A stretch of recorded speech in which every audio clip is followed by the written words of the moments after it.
คนมื้อนี้คอยมาขอเว้าเรื่องเด็กหน่อยสมัยนี้หั้นนะเนาะทุกคนหรือว่าวัยรุ่นสมัยนี้ที่ว่าอายุหาก็ได้บางคนหัน12 13ก็แต่งงานหรือว่ามีครอบครัวหั้นนะเนาะทุกคนค่อยอยากออกมาเว้าแนวนี้เนาะทุกคนคือว่าอายุนี่นะ12 13 14นี่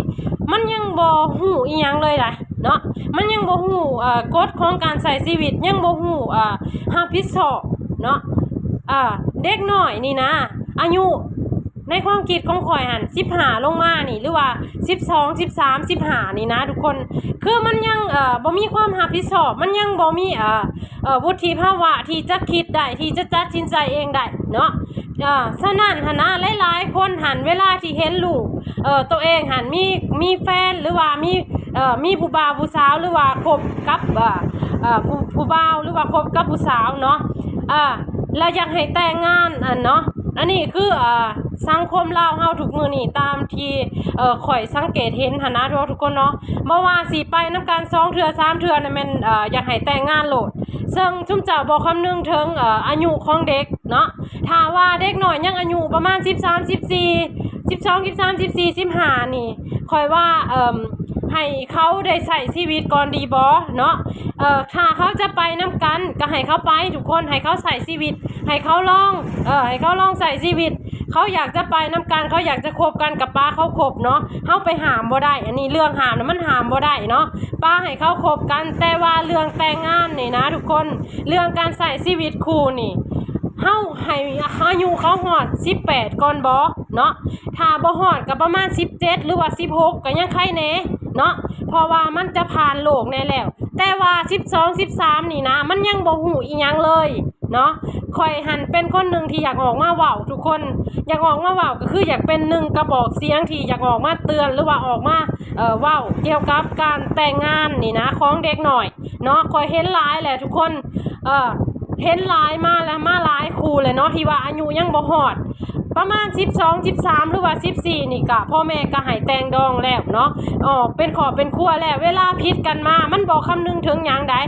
ตีกันเนาะให้กันหาเงินบ่ได้ผิดกันเนาะฉะนั้นหั่นนะก่อนที่จะให้เขาได้ใช้ชีวิตคู่ก่อนที่ในช่วงอายุนี้น่ะนะเขาบ่สามารถตัดสินใจเองได้เนาะคนเป็นพ่อเป็นแม่น่ะควรคิดควรตัดสินใจให้เขาว่าลูกเอ้ยคบกันได้อยู่ลองคบกันเบิ่งเนาะทุกมื้อนี่หั่นนะทุกคนมันบ่มีดอกสิว่าผ่าวท้องก่อนแต่งหั่นนะเนาะก็คือว่าเฮาเป็นพ่อเป็นแม่ฮู้ว่าลูกเฮามีภาวะลิ้นหรือว่ามีภาวะมีผู้บ่าวผู้สาวเนาะยาทุกมื้อนี่นะบ่ว่าสิเป็นยาคุมบ่ว่าสิเป็นยาป้องกันบ่ว่าสิเป็นทุ่งหยอกทุ่งยางมันทันสมัยแล้วทุกคนเฮาบ่ต้องอายที่จะซื้อมาให้ลูกเนาะเฮาบ่ต้องอายถ้าว่าเฮามีลูกสาวหรือลูกชายก็แล้วแต่ถ้ามีลูกชายเฮาบ่ต้องอายที่จะซื้อถุงยางให้มันและก็เฮาต้องสอนให้มันฮู้การใช้ชีวิตเนาะถ้ามีลูกสาวเช่นเดียวกันเฮาบ่ต้องอายที่จะซื้อยาคุมหรือว่าพามันไปซักยาคุมกำเนิดเนาะเพราะหยังเพราะว่าการที่ให้มันได้ลองใช้ชีวิตเบิ่งก่อนจึงค่อยมีครอบครัวเนาะเพราะว่าหลายๆคนเห็นบ่หลายๆคนเด็กน้อยทุกมื้อนี้หลายๆคนเลือกที่จะเวลาอยู่นำกันไปแล้วเลือกที่จะปาห่างกันก็หลายบางคนหาผัว6ผัวบางคน3เมีย4เมียย้อนหยังย้อนการตัดสินใจแบบนี้แหละทุกคนย้อนการตัดสินใจแต่ยังน้อยนี่เอากันแต่ยังน้อยบ่ได้คิดอีหยังหลายนี่นะคิดแต่ว่าอยากได้แหละก็เอานี่เนาะ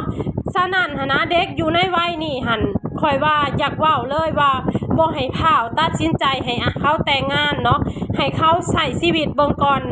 เขามีผัวเขามีผู้บ่าวผู้สาวก็บ่ต้องไปหามไปอีหยังเขาได้มันหามบ่ได้อยู่แล้วทุกคนแต่ว่าเฮาเป็นพ่อเป็นแม่เนาะเฮามีหน้าที่อบรมสั่งสอนบอกสอนถ้ามันอดบ่ล้นทนบ่ได้กะป้ามันอยู่นำกันนั่นแหละแต่ว่าบ่พาวให้มันแต่งงานมันจะเป็นการผูกพันเนาะก็คือให้มันลองใช้ชีวิตร่วมกันเบิ่งก่อนถ้ามันไปกันบ่ได้ค่อยปากันหรือว่าแยกย้ายกันเนาะแต่ว่าบ่ต้องลงเอยกับคำว่าแต่งงานเพราะว่าคำว่าแต่งงานเวลาที่เลิกกันหรือว่าปากันมามันขึ้นนำหน้าโดยคำว่าพ่อห่างหรือแม่ห่างฉะนั้นจึงฝากถึงพ่อแม่เนาะฝากถึงพ่อแม่ผู้ปกครองหลายๆคนที่มีลูกในวัยอายุ 12 13 14 15นี่เนาะทุกคนบ่อยากให้พาวแบบว่าให้เขาแต่งดองเนาะให้เขาได้ลองใส่ชีวิตก่อนให้เขาได้มีวุฒิภาวะที่จะตัดสินใจเองก่อนคอยให้เขาแต่งงานคอยให้เขามีครอบครัวเนาะเพราะว่าการมีครอบครัวแน่นอนว่าเรื่องลูกเรื่องเต่าก็ต้องตามมาฉะนั้นพวกเป็นพ่อเป็นแม่ก็ต้องมีความรับผิดชอบในจุดๆนี้เนาะทุกคนเนาะขอบใจหลายๆ